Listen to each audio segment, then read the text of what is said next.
Hello again, everybody. This is episode 3 of Q&A with B&A. We've recorded all of these together, but we just had a major conversation in between, which we'll try to maybe include a little bit in our video here. My name is Brian Carso. I'm Associate Professor of History and Government at Misericordia, and I'm joined by Dr. Alan Austin, who is Professor of History and Government at Misericordia. And we've got 3 alums visiting and conversing with us, Nate and Sarah and Allison.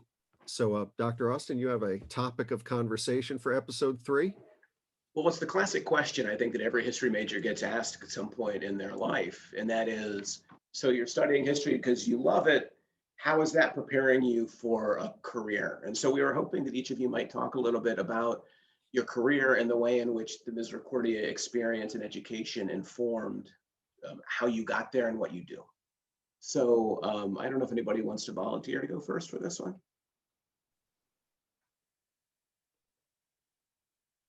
I can, I don't mind. Great, Allie, thank you. You're welcome. So I was a history secondary education major. So for me, I always knew going into Ms. that I wanted to be a teacher, but it really helped develop all of my skills for that. So through experiences like student teaching, where I was able to be a full-time teacher in the classroom with assistants, I was able to really learn what I needed to do to be the best educator, as well as what the daily life meant to be a teacher. Through my other history classes, I was able to just really learn a lot about history. So when you're in high school, it's kind of an overview and it's, this is what happened. These are the events, but you don't get to dive into it and really have big conversations about it, because sometimes half your class is falling asleep because they would rather also not be there. So when you at Ms., I was able to be with a lot of other history majors and in smaller classes where we could have conversations diving deeper into the material, which was able for me to bring in really good points to my classroom to be able to dive in with them. So Ms. really prepared me to be an educator. I'm really lucky. I graduated in May and I was able to I'm a first year teacher at a really good school. So I was able to really walk right out of Ms. and walk into a job. So I know that through being a history major with really great history teachers, as well as the education part, I was prepared to be able to get a job right out of college. It's so gratifying, Allie, to hear you talk about the way in which the conversation at Misericordia was so important to you and that you're taking it into the classroom with you. I always tell students that history is fundamentally a conversation. It's not the facts and figures you're talking about. It's this ongoing conversation as we try to make sense of the past, given kind of where we sit today. And so it's really gratifying to me to hear you talk about taking that kind of approach to history and taking it to middle schoolers. I know it's just really terrific. Yeah, thanks, Allie. It reminds me, I mentioned in episode 2 that I've been reading some William Faulkner lately. And there's this famous quote from a late novel he wrote where a character says, "The past isn't dead, it isn't even past." And this idea that history is just an ongoing process, a conversation, as Alan said, really is so true. And it isn't memorizing dates. It's imagining and connecting with people in the past who were, when it comes down to it, very much like us, just in different circumstances. And so we get to study politics and literature and art all as part of history, which is, right, understanding the human experience. But Sarah, why don't you tell us about your experience as a history major and how that prepared you to head into the museum field? So one thing Misericordia really taught me was how to be passionate about history, because I'll be honest, I wasn't even going to study history until I didn't even make the decision to go into the history or study history until about halfway through my senior year of high school. I was actually interested in meteorology.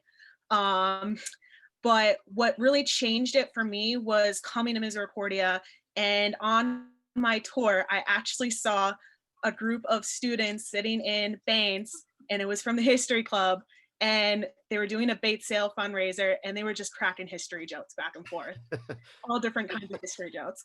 And it was right there and then that I knew I was making the right decision and coming to Misericordia. And I've just learned to be so passionate about what I'm studying and how to take that passion and to show it to others.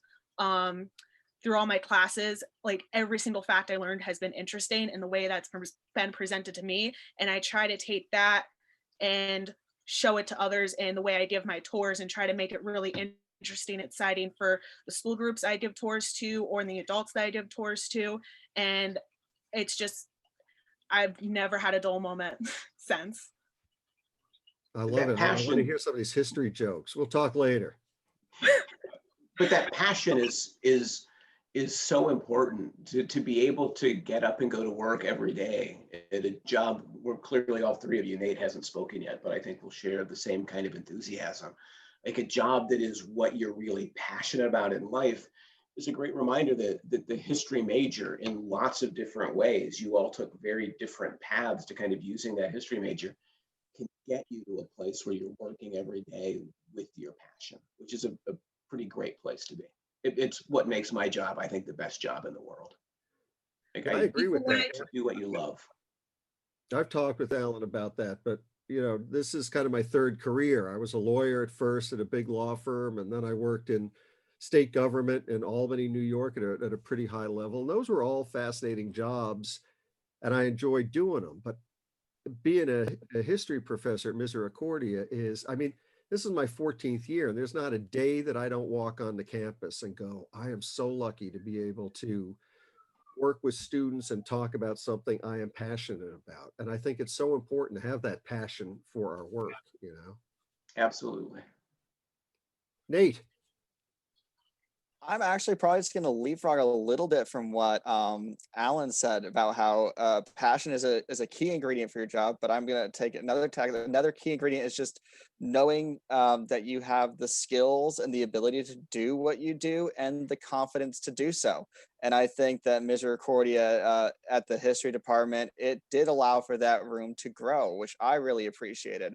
It was a nice mix of having responsible class sizes and a decent amount of really good professors that you could individually interact with. And so what I take from is that my writing in particular, which is one of the most essential skills you will have in life, got exponentially better at Misericordia. Alan is laughing because he remembers covering my papers with ink, red ink everywhere. But ultimately it makes you a better writer. It gives you the skills that you need to do to succeed. And I mean, I said in one of the earlier Q&As that I wasn't sure what I wanted to do when I got into Misericordia, but as I worked my way through, I decided on law school, and with the confidence there and the skill that I got, I managed to work my way up to a top 20 law school.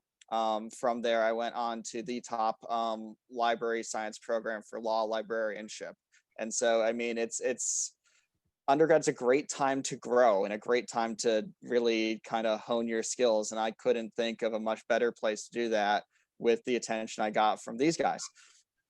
It reminds me of the honors class that Nate took it was a team taught class with me and a professor in the English department in Nate's first year.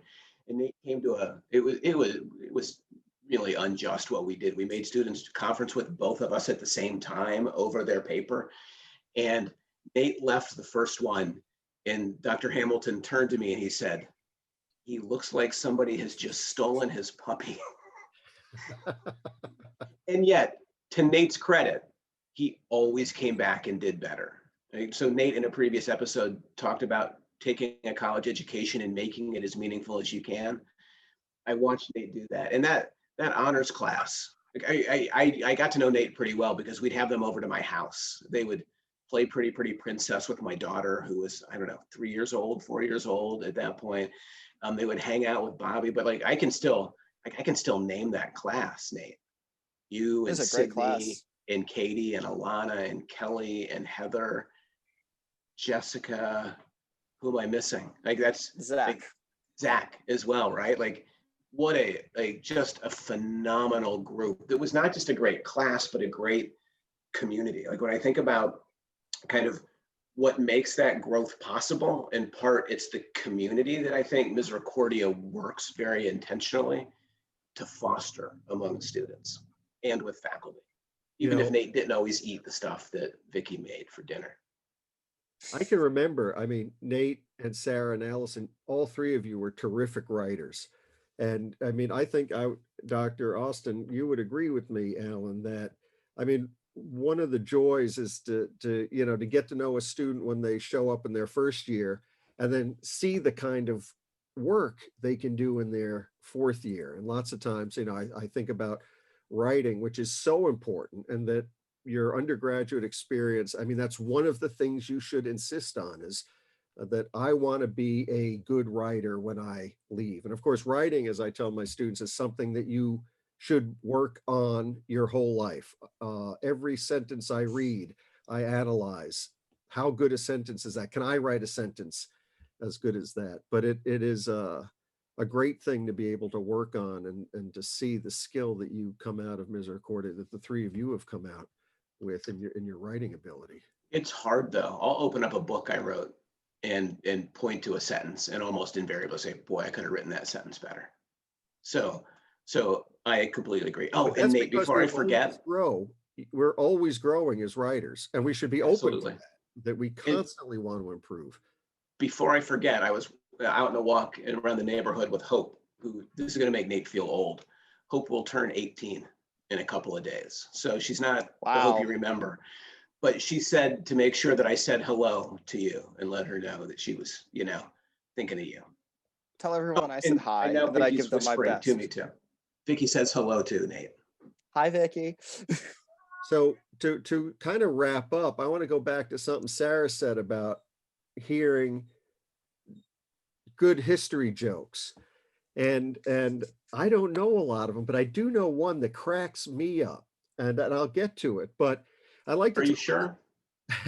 I like to tell my students of three people who have famously commented about history, right? So the ancient Roman historian Tacitus said that, the thing about history is it gives us an opportunity to make judgments about people who did things that were good and people who did things that were bad. And we can make those judgments and teach ourselves how to be better citizens and people based on how we think about history.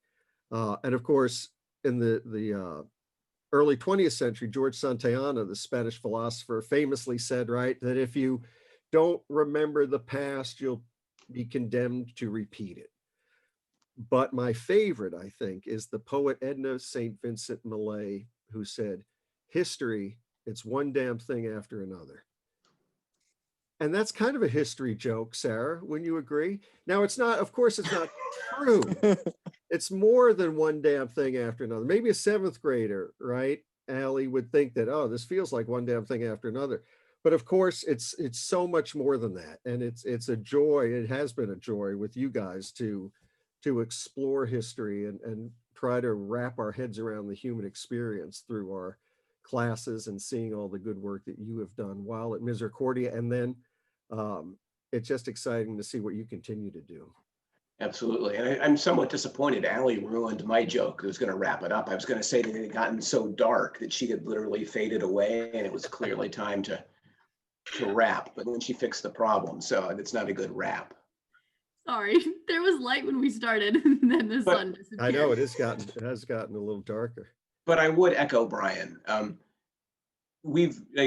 What people will see will be 3 8-minute clips or whatever, but we've been here for an hour and I could sit here for another 3 with all of you. I can't tell you how great it is to catch up, even if via Zoom, to share like the funny stories from back in the day, and to just to have an opportunity to express how proud we are of what all of you have accomplished since you've graduated at Misericordia. It's enormously exciting for us, and I think that's the right word. You know, just the future is ahead of you guys, and it's awfully exciting to see what you're able to do with it. And there's no doubt that you're all going to make the future different. Like each in your own way will shape what the world's going to look like, and that's a very gratifying thing for a couple of middle-aged to old history professors. Nate's already educating the lawyers of the future, which is heady stuff. That is awesome. and like you said, legal research and writing. I mean, there you go, the writing aspect that we were talking about. Now, all you guys are sort of educating people in interpreting and communicating and writing it down. It's the most powerful thing. But clearly you can see how much we appreciate you guys, because we clearly know that we should have wrapped this by now, and yet we just keep talking because we know when we quit talking, like the Zoom call will end eventually, and then we're gonna have to just. And it's always an awkward ending at the end of a Zoom call. But why don't you guys stick around for a minute? I'm gonna end our recording.